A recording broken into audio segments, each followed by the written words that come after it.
माने अभी कुछ लोग बा, लेकिन ये विषय बा कि कोई घर से कोई भैया आवे ले, हर दिल आवे ले, आए तेली घर से तेली भैया आवे ले, तेला वाली आवे ले, माइले आज जल गवा गाँव में मांगल, घरे घर मांगल,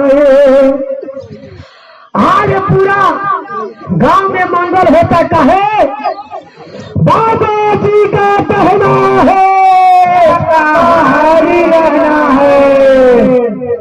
अगर पूरा गांव शाकाहारी हो जाए तो मंगल ही मंगल है। अगर गांव में एक भी घर मांसाहारी है तो अमंगल रहेगा।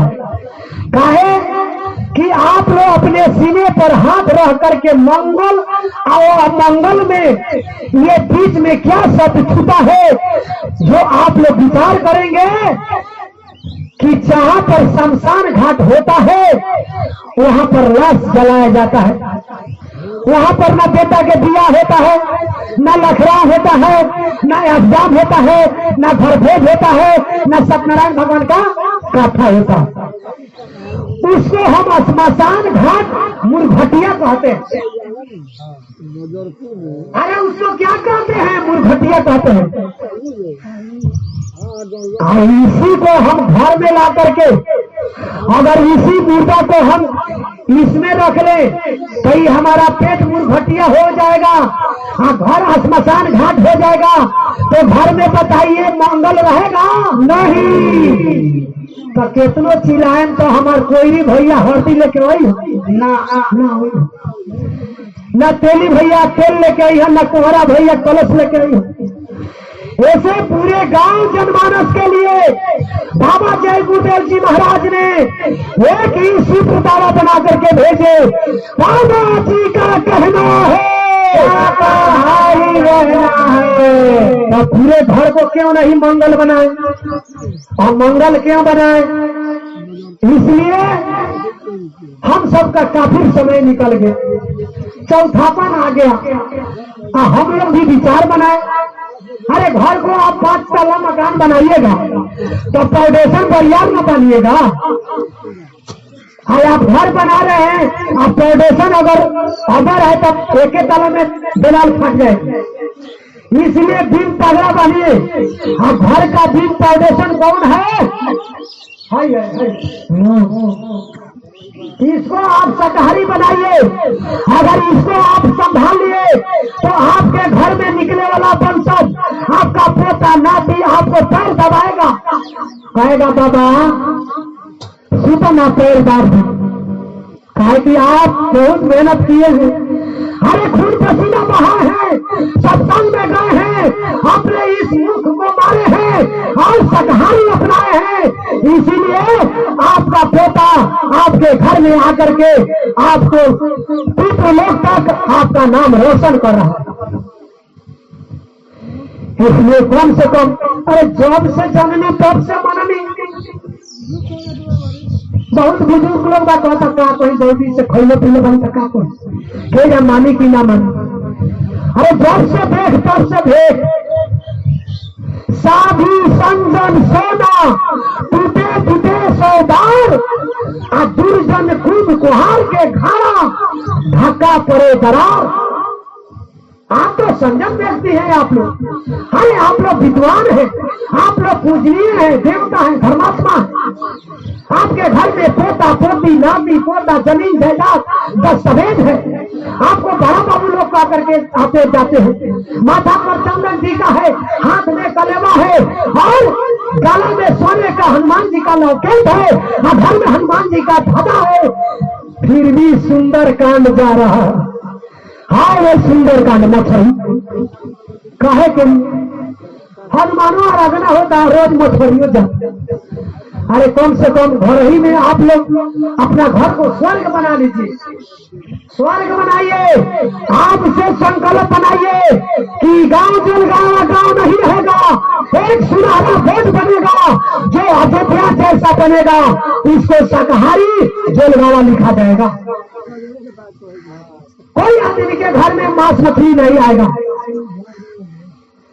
कहे अरे मंगल मंगल मंगल घरे घरे मंगल हमारी है आज जेलगावा ग्राम मंगल घरे घरे मंगल। देखिए जब वहां पर मां जानकी अपने महल में थी और महाराज जनक अपने सिपाहियों को लेकर के और बांस काट करके और मरवा छवाते, हरे हरे हारे बसवा हारे खरैया जनक जी कटावे हे ललना में ही मुझे के रसारी मंगाई के मरवा छवावे अपना समझ के होला इसे हरे हरे बांस काट के मरवा छवावे लेला। जनक महाराज मरवा छवावे तनी हरे हरे हरे बसवा खरैया जनक जी कटावे हे ललना में ही मुझे के रसारी मंगाई के मरवा छवावे हार गाई के गोबरा मंगाई के अंगना लिपावे ललना में ही मुझके रसारी मंगाई के मरवा छवावे। जनक महाराज में ही मुझके रसरी बढ़ करके और मरवा को जगह तह बांधते हैं। जैसे मानिए कि आज हम लोग भी मरवे में कैसे मरवा छवाए। सर्वप्रथम जनक महाराज मरवा छवाए ऐसे कि दुनिया में एक निशानी बन गया। मरवा क्यों छवाया जाता है, क्या कारण था मरवा छवाने का। उसमें मरवा छवा करके और सारे देवीगण को बुलाया गया। ये हमारे रूपनारायण जी क्यों सत्संग कराए, क्या कारण है। अरे सत्यनारायण भगवान को कथा तो करा लेते, दो आदमी बैठी आप पंडित जी पढ़ देती हो जाए, लेकिन इसमें इस मरवा में सारी जनमानस को बुला करके आप देखिए गाय के गोबर से मरवा को लिपाए और गजमती चौका पुराई के वो धीरे धीरे भी बनाए और धीरे देवी के साथ मंत्र द्वारा साथ, क्योंकि देवगण पूरे आए थे। तो आप लोग इतने ब्राह्मण आए हैं इसमें, तो बताइए यही व्यवस्था तो था वहां। जब मरवा छवा जाता है माँ जानकी को बुलाया गया और माँ जानकी जब देखी विषय को तो बहुत बढ़िया उनके मन में एक उत्साह आ गया। कह रही है कि पिताजी हारे जाजरी मरवा जनी छवैया मोरे बाबा आर लगी है दुनिया के जोश। कहा तरीकी है बाबा तू झझरी मरुआ मत छवाई, मान के उनका लागे कि गड़े में धूप लागी, इन्हें बड़ा जोर से धूप लागेला। जब अपने बैठल जाई साधना पर तो अभी जैसे बाहर में लगा था वैसे रात के अंधेरा में इतने कड़ा धूप लागेला, बुझाला कि मुखड़ा मुरझा जाए। कहतरी हारे जाजरी मरवा जनी छवैया मोरे बाबा हारे लगिए दुनिया के जोश। हारे झंझरी मरवा मत छवैया मोरे बाबा लगी है कि दिया के जोश। जनक जी कहते हारे कहा तू ताया है बेटी छतवा पिटई थी हार लगी ना की दिया के जोश। सीता जी कहतरी हारे यही मरवा पीछे आइए मोरे प्रभु जी हारे यही मरवा पीछे आइए मोरे प्रभु जी हारे मोरे प्रभु चाहिए बुलाइए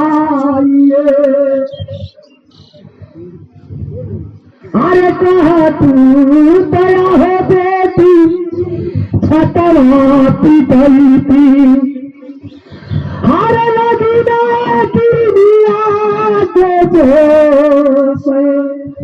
हे बेटी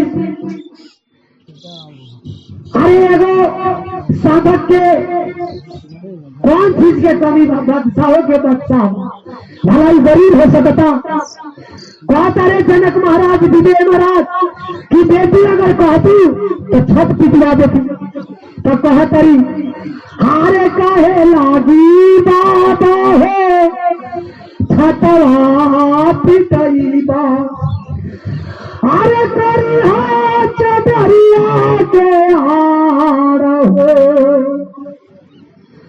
कि खाली चदर के आड़ कर दी है पिताजी।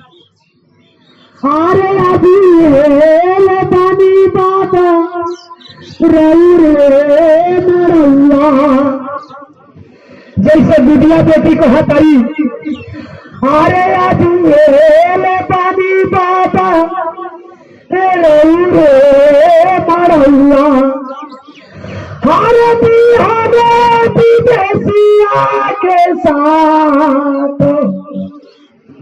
हे बाबा बिहान विदेशिया के साथ चल जाएगा ऐसे ले आगे ले पानी हे कथा मांगाना बाबा हम तो से मननी हर रखनी नगरिया के लाज। अपने पिता को समझाते हुए माँ जानकी मरवा को देखती है लेकिन मरवा क्यों छवाया जाता है। माल था फिर भी मरवा में शादी होता है क्यों। मरवा में शादी करके और यह बतलाया जाता है अपने लड़की से कि हे बेटी मैं तुम्हारा शादी इस मरवा में कर रहा हूँ। अगर तुम पति पत्नी को ऐसे महल मिल जाए बिना काट को और ऐसे झोपड़ी मिल जाए जो बिना छत के रहना पड़े तो पति को साथ मत छोड़ना। इसलिए मैं तुझको इस मरवा में शादी करता हूँ बेटी, मैं तुझको महल में शादी नहीं कर रहा हूँ। तुम ये मत कहना कि मेरे पति को महल नहीं तो मैं पति के साथ नहीं रहूंगी। सती तो वो होती है जो पति के साथ गाछ लगे रह करके अपना जीवन व्यतीत कर दिया। इसलिए है बेटी मैं इसलिए इस मरवा में शादी कर रहा हूँ कि तुम्हारे पति को ऐसे घर मिल जाए महल न हो तभी इसका साथ मत हो। यही सत्संग में बताया जाता था कि जब कोई बेटी अपने ससुराल चली जाए, अपने ससुराल में कोई विपत्ति आ जाए, कोई दुख आ जाए, खाने पीने का तकलीफ हो जाए, पहनने ओढ़ने का, फिर भी अपने सास ससुर पति को अनादर नहीं कर सकती। उसी को कहते हैं कि सत्संगी है। और शादी मंडप में एक और जो है लावा फेराई होता है। लावा जो लावा फोड़ लावा मोर लावा एक में मिलाए हो, और लावा फोड़ करके और लड़का लड़की को दिखाया जाता है और इस विषय को दर्शा करके बताया जाता है कि बेटी देखो इस धान को मैंने आग में जलाया, लेकिन आग में चलते हुए एक लावा एक धान को नहीं साथ छोड़ा। दोनों एक साथी है, जीवन साथी है। बेटी जो लावा जो धान लावा के साथ छोड़ देता है वो भीसा हो जाता है, वो जल जाता है, और जो साथ में रहता है वो जीवन साथी हो जाता है। अगर तुमको आग में भी जलाया जाए तभी साथ मत छोड़ना बेटी, पति को साथ मत छोड़ना। देखिए एक विषय आता है नर्मदा का। नर्मदा अपने कोरिया पति को लेकर के और दर दर भटक रही थी। नर्मदा सती अनुसुईया की बेटी थी और अपने कोरिया पति को लेकर के और इधर से पीठ चू रहा था, हाथ पैर से पीठ चू रहा था, बदबू निकल रहा था और माछी भीड़ भीड़ कर रहा था, और आंचल से अपने पति को डोला रही और लेकर के जा रही है। तब तक छोटा एक वृक्ष मिला और वृक्ष के पास लेकर के बैठ गई और आंख से आंसू बहा रही है कि परमात्मा कब तक मेरी परीक्षा रहेगा। मेरे पति ऐसे दुख में इनका समय बीत रहा है। तब तक एक महात्मा उसी रास्ते से जा रहे थे। नर्मदा का पति का पैर उसके शरीर से स्पर्श हो जाता है। महात्मा ने कहा कि जाओ ऐसे कुछ आदमी का मेरे शरीर से स्पर्श करा दी तो कल सूरज उदय होते ही तेरा पति मर जाएगा। नर्मदा ने कहा कि मेरा पति मर जाएगा, तो वो भी ये बात सोच ली कि मैं न सूरज को उगने दूंगी और न मेरा पति मरेगा। वो सूरज को ही ढक दी। और देखिए जब सूरज पर पर्दा लगाई, अपने सट का छाया जब डाली तो कितने दिन सूरज उदय नहीं हुआ। सारे देवताओं में खलबली मच गया और सारे लोग कहने लगे कि अंधेरा क्यों है, क्यों अंधेरा रह रहा है। तो सबने मिल करके ये विचार किया कि ये नर्मदा जो है सूरज को ढकती है तो कैसे छोड़ेगी। तो सबने जाकर के सती अनुसुईया के पास पहुंचे और कहे कि माता अगर आप अपने बेटी को कहोगी तो नर्मदा सूरज को उदय कर देगी, क्योंकि सूरज उदय न होने का कारण है कि वह सूरज पर पर्दा डालती है। सती अनुसुईया ने कहा कि अगर सूरज उदय होगा तो मेरी बेटी भी तो विधवा हो जाएगी। अगर किसी का बेटी विधवा हो जाए और वो अपने नजरों से ये नहीं कबूल कर सकती है कि मेरा दामाद मर जाए और मेरी बेटी विधवा हो जाए, तो सत का ऐसा टक्कर चला कि जब तक उसका कोरिया पति ठीक नहीं हुआ तब तक जो है सूरज उदय नहीं हुआ। सारे देवी देवता को मिल करके और नर्मदा को पति को ठीक कर दिए गए। एकदम नौजवान लड़का हुआ और वो अपने पति को लेकर के जब संतुष्ट हुई तब सूरज उदय हुआ।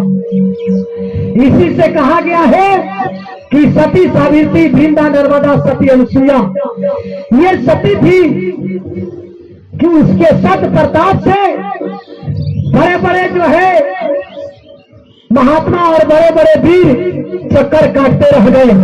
यहाँ तक ब्रह्मा विष्णु महेश को सती अनुसुईया ने बालक बना दी और पलने पर लालना बना करके सुला दी।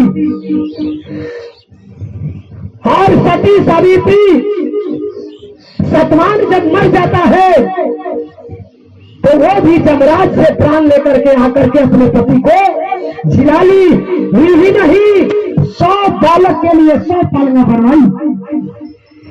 ये सती का दृष्टांत है। इसलिए हमको आज से ये चीज हल्के में नहीं डालना है।